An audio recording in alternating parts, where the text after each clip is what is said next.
Do you like my garden so fair?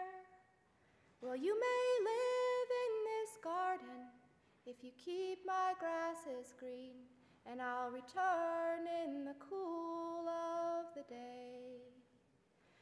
Now is the cool of the day. Now is the cool of the day.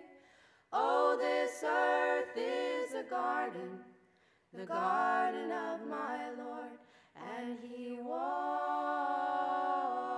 in his garden in the cool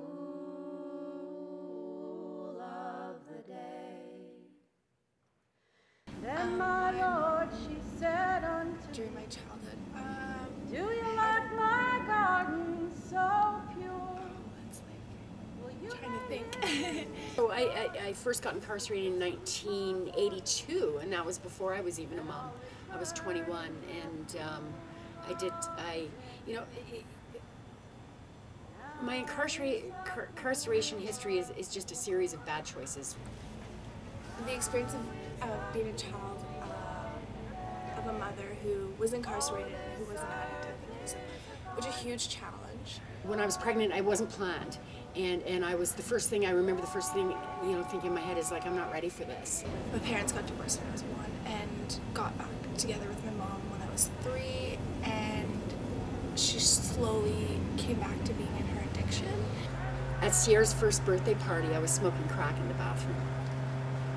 And it had been 6 months leading up to that addiction. It wasn't her just going through her experience, like I obviously had to go through her experiences as well. It was crimes related to substance misuse and just petty thefts and things like that. While she was incarcerated, it was a little bit better than her being in an addiction, because through her incarceration I knew that she was clean, and I knew that I could have a proper conversation with her, and I knew that I was connecting. It was like this kind of cycle that would happen every 5 years, 4 years, and I'd stay clean for 5 years and relapse for 4 years. I was basically living every day on who knows what's going to happen. Every time the phone called and it was my nana, I was like, okay, this is going to be the phone call that is going to tell me my mom's dead, basically. Because I grew up in an alcoholic home, and alcohol and drugs were very prevalent, consequently my life took that toll too. I took it really hard when she went back into her addiction. When I was like 13, she relapsed, and she relapsed for a really long time. My mom worked 2 jobs, and we lived out on a farm, and so definitely, and my mom was drinking. She was an alcoholic, so she worked in an office during the day and a bar at night. And there was nights where I distinctly remember times where there was no food in the fridge, and I didn't have milk tickets for school. I'd have no lunch to take to school. My mom wouldn't come home, and we used to call our stepdad to come out to feed us. I would go to my friends' houses and be like, why do you have so much food in your cupboards? I just thought it was normal to not have food in the house, or as much food. I was messed up as far as how I'd been brought up, and I just didn't think that I had any of that love to give to. I didn't know how to be a mom, and I just didn't think I was capable of that. It wasn't normal in a sense, because none of my friends obviously didn't have parents who were in jail. That lack of bonding and that attachment that I had with my mother has trickled down into my relationship with my daughter today. A lot of my friends had moms, right? And so that made it even harder, because I saw my friends growing up and having that support system, that motherly support system, and I didn't have that. And yeah, it was really, really hard. That bond that my daughter and I never experienced, you can't all of a sudden bring that back. There was those missing pieces in her life, and I can't fix that. I want to have people, to have someone to go to talk to, because I didn't have that as a kid, and I kind of internalized a lot of my stuff with my mom. While I was inside prison, I started to write to my daughter, and so that's where the healing began between her and I. obviously I didn't know how to really have that relationship with my mom because she had been away for so long, and I really didn't know what she was like.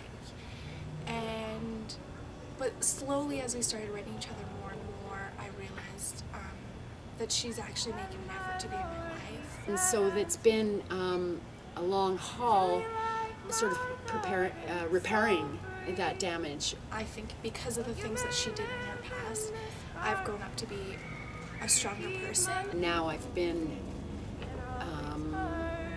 crime-free and out of prison again now for 5 years. Now is the cool of the day. Now is the cool of the day. Oh, this earth is a garden. Yeah, I think our relationship's like an ongoing challenge. It's easier now than it was at the beginning, but I think it's always going to be one of those things that we need to figuring it out. Yeah, exactly. I mean, let's face it, the healing's ongoing for us, you know, and but we're just, who we are today is not who we were a year ago, and not 2 years or 3 years before that, and we just keep getting closer and learning more about each other.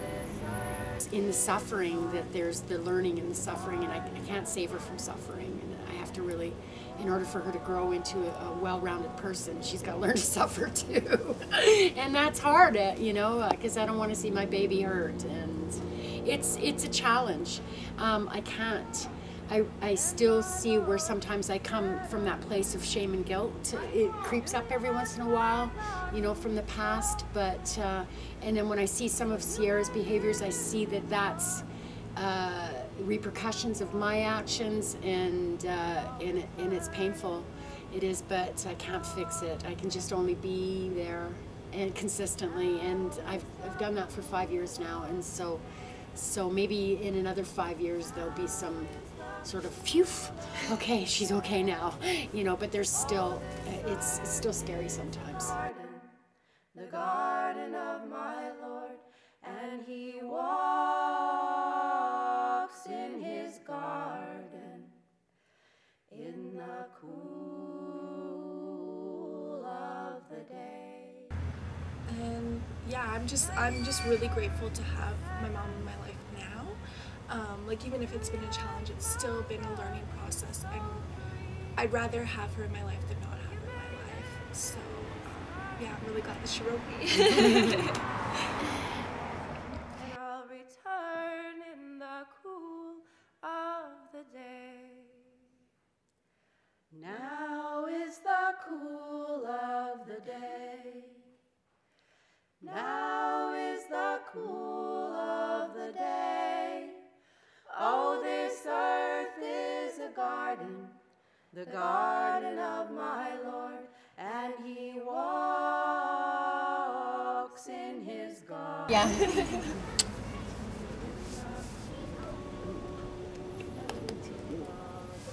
Mm-hmm.